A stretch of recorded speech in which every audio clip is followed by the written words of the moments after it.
Video like जरूर कर लीजिए और ऐसे वीडियो लगातार फ्री में पाने के लिए चैनल को तुरंत सब्सक्राइब कर लीजिए और बेल आइकन को जरूर टैप कर लीजिए ताकि आगे भी सारे वीडियो आपको मिलते रहे। यूट्यूब में फॉलो करते हैं तो प्लीज ये वाला फ्री टेलीग्राम चैनल जरूर ज्वाइन कर लीजिएगा। सारे नोटिफिकेशन सारे अपडेट यहीं पे आते हैं, ध्यान रखिए। नमस्कार साथियों, स्वागत है आप सभी का स्टडी फॉर सिविल सर्विसेज में। आज का हमारा टॉपिक है साथियों ग्रीन हाउस इफेक्ट यानी ग्रीन हाउस प्रभाव। तो आज हम ग्रीन हाउस प्रभाव की चर्चा करेंगे, इसके बारे में महत्वपूर्ण बिंदुओं को जानेंगे।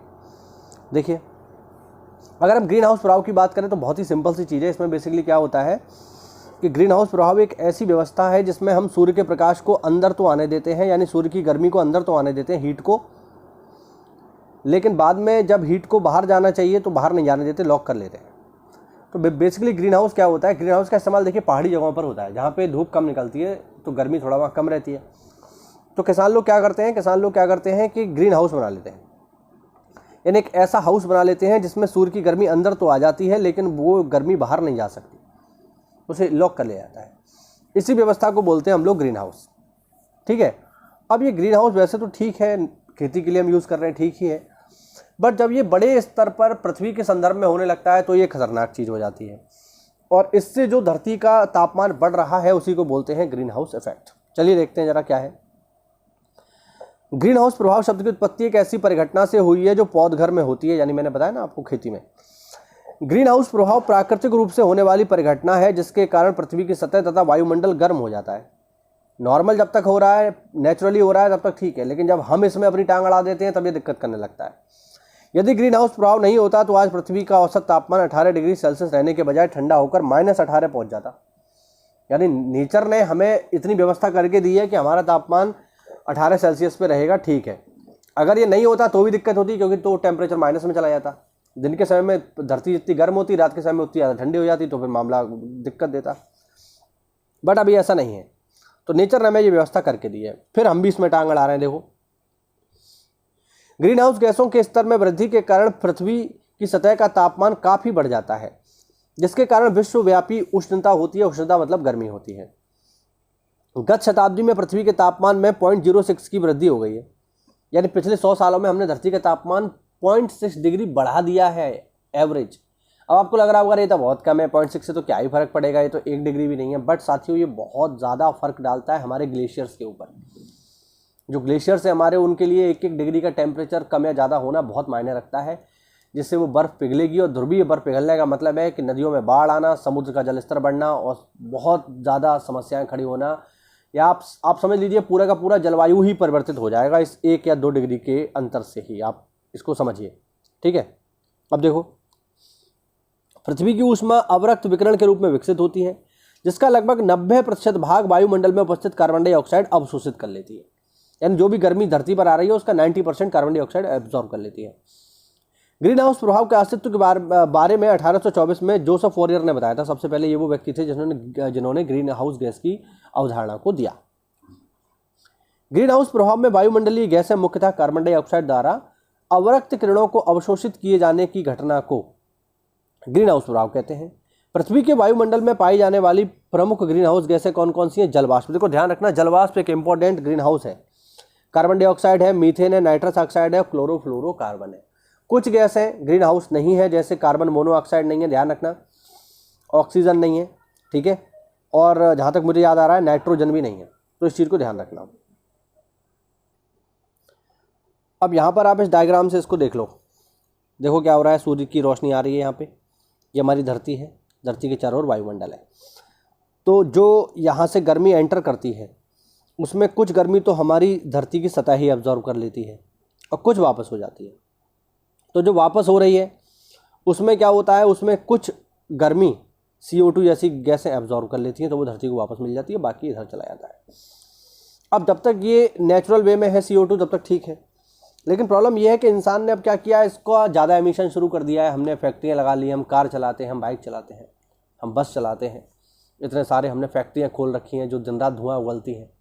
तो इन सब से क्या होता है ना, इन सब से कार्बन डाइऑक्साइड का एमिशन बढ़ रहा है। अब कार्बन डाइऑक्साइड का एमिशन बढ़ेगा तो इसकी मात्रा भी बढ़ेगी वायुमंडल में, और कार्बन डाइऑक्साइड की मात्रा बढ़ेगी तो गर्मी जो एब्जॉर्ब कर रही है उसकी मात्रा बढ़ेगी, और जितनी ज़्यादा गर्मी एब्जॉर्ब करेगी उतना ही टेम्परेचर हमारे वायुमंडल का बढ़ेगा, और वायुमंडल के तापमान बढ़ने का मतलब है धरती का तापमान बढ़ना, सीधी सी बात है। अब देखो, कुछ इंपॉर्टेंट ग्रीन हाउस गैसें देख लीजिए, ये इंपॉर्टेंट है। कौन कौन सी हैं, इनके नाम याद रखना है। देखो कार्बन डाइऑक्साइड तो है ही, मीथेन है, नाइट्रस ऑक्साइड है N2O, CFC है, सल्फर है, ठीक है। ये सब जो है आपकी कार्बन मतलब ये सब आपकी ग्रीन हाउस गैसें हैं।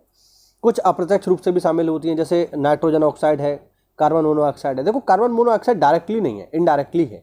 तो अगर डायरेक्टली पूछता है कि इनमें से कौन सी गैस ग्रीन हाउस नहीं है और ऑप्शन में आपको कार्बन मोनोऑक्साइड दिखता है तो लगा देना, सही चला जाएगा, ठीक है ना। और सल्फर डाइऑक्साइड इत्यादि इत्यादि है। अब देखो IPCC करके एक पैनल है जिसका नाम है international panel on climate change. इसके द्वारा चिन्हित 6 प्रमुख ग्रीन हाउस गैसें हैं, जैसे कौन कौन सी हैं, CH4, मीथेन, CFC है, N2O है। जबकि sulphur dioxide green house gas नहीं है, ये देख रहे हो आप लोग। अच्छा यहाँ पे देखो दिया हुआ है कि ये अप्रत्यक्ष रूप से है और यहाँ दे रहा है ये है ही नहीं। तो कहने का मतलब ये है कि ये डायरेक्टली उसको हार्म नहीं पहुँचा रही हैं हमारे वायुमंडल को। तो अगर ये पेपर में आता है कि इनमें से कौन सी ग्रीन हाउस गैस नहीं है और ऑप्शन में आपको चाहे तो कार्बन मोनोऑक्साइड दिख जाए या फिर SO2 दिख जाए तो लगा देना, कोई दिक्कत वाली बात नहीं है, सही जाएगा, ठीक है। ठीक, ध्यान रखना। अच्छा ये जो है सल्फर डाइऑक्साइड ये डायरेक्टली ग्रीन हाउस के लिए जिम्मेदार नहीं है, बल्कि एसिड रेन के लिए जिम्मेदार है। एसिड रेन हम लोग जानते ही हैं, आगे पढ़ेंगे। अब देखो वर्तमान में चिंता का कारण बनी ग्रीन हाउस गैसें carbon dioxide, chlorofluorocarbon, methane, nitrous oxide और ओजोन है। ध्यान रखना ओजोन भी एक ग्रीन हाउस गैस है। कुछ अन्य गैसें जैसे नाइट्रिक ऑक्साइड, कार्बन मोनोऑक्साइड आसानी से ग्रीन हाउस गैसों से प्रतिक्रिया करती हैं और वायुमंडल में उनके सांद्रण को प्रभावित करती हैं, ठीक है। चलिए आगे बढ़ते हैं। अब कुछ फैक्ट है, इनको देख लो। किसी भी ग्रीन हाउस गैस का प्रभाव उसके सांद्रण में वृद्धि के परिमाण, वायुमंडल में इसके जीवन काल तथा इसके द्वारा अवशोषित विकिरण की तरंग लंबाई पर निर्भर करता है। क्लोरोफ्लोरोकार्बन अत्यधिक प्रभावी होते हैं। समताप मंडल में पराबैंगनी किरणों को अवशोषित करने वाली ओजोन जब निम्न समताप मंडल में उपस्थित होती है तो वह पार्थिव विकिरण को अत्यंत प्रभावी ढंग से अवशोषित कर लेती है। अगर देखो ओजोन वायुमंडल में ऊपर है समताप मंडल में तो फायदेमंद है, लेकिन अगर नीचे आ गई तो फिर हमारे लिए दिक्कत देगी, ध्यान रखना, ठीक है। अब देखो एक अन्य महत्वपूर्ण तथ्य यह है कि ग्रीन हाउस गैसों के अणु जितने लंबे समय तक बने रहते हैं, इनके द्वारा लाए गए परिवर्तनों से पृथ्वी के वायुमंडलीय तंत्र को उभरने में उतना ही अधिक समय लगता है। यानी जो ग्रीन हाउस गैस जितने लंबे समय तक टिकी रहेगी वो उतना ही ज्यादा वायुमंडल को नुकसान पहुंचाएगी, सीधी बात यह है। वायुमंडल में उपस्थित ग्रीन हाउस गैसों में सबसे अधिक सांद्रण कार्बन डाइऑक्साइड का है, बिल्कुल सही बात है। CO2 का उत्सर्जन मुख्यतः जीवाश्म ईंधनों के दहन से होता है, कोयला, पेट्रोलियम, डीजल वगैरह वगैरह। वन और महासागर कार्बन डाइऑक्साइड के कुंड होते हैं। वन अपनी वृद्धि के लिए CO2 का उपयोग करते हैं, अतः भूमि उपयोग में परिवर्तन के कारण भूमि उपयोग के परिवर्तन के कारण जंगलों की कटाई भी CO2 की मात्रा बढ़ा रही है। अब जंगल क्या करते हैं, CO2 को सोख रहे हैं, और हम क्या कर रहे हैं, जंगलों को काट रहे हैं, तो कार्बन डाइऑक्साइड की मात्रा बढ़ेगी, बिल्कुल बढ़ेगी। हम लोग कार्बन चक्र में इसको ऑलरेडी पढ़ चुके हैं। अपने स्रोत में हुए परिवर्तनों से समंजित करने के लिए CO2 को 20 से 25 साल लग जाते हैं। यह लगभग 0.5% की वार्षिक दर से बढ़ रही है। लगातार हमारे वायुमंडल में इतनी स्पीड से कार्बन डाइऑक्साइड बढ़ रही है, ठीक। जलवायु मॉडलों में वायुमंडल से होने वाले परिवर्तनों का आकलन CO2 की मात्रा को पूर्व औद्योगिक स्तर से दुगना करके दिखाया जाता है। आगे देखो, क्लोरोफ्लोरोकार्बन मानवीय गतिविधियों में पैदा होता है। ओजोन समताप मंडल में उपस्थित होती है, जहां पराबैंगनी किरणें ऑक्सीजन को ओजोन में बदल देती हैं। इससे पराबैंगनी किरणें पृथ्वी की सतह पर नहीं पहुंच पाती। वही सब है जो हम ऑलरेडी इसको पढ़ चुके हैं कि कैसे काम करती है क्लोरोफ्लोरोकार्बन। और लास्ट पॉइंट देखिए इसमें, वायुमंडल में ग्रीन हाउस गैसों के उत्सर्जन को कम करने के लिए अंतर्राष्ट्रीय प्रयास किए गए हैं। इनमें सबसे इंपॉर्टेंट क्या है, क्योटो प्रोटोकॉल, ध्यान रखना, जिसकी उद्घोषणा 1997 में की गई थी। 2005 में प्रभावी हुई इस उद्घोषणा को 141 देशों ने अनुमोदन किया है।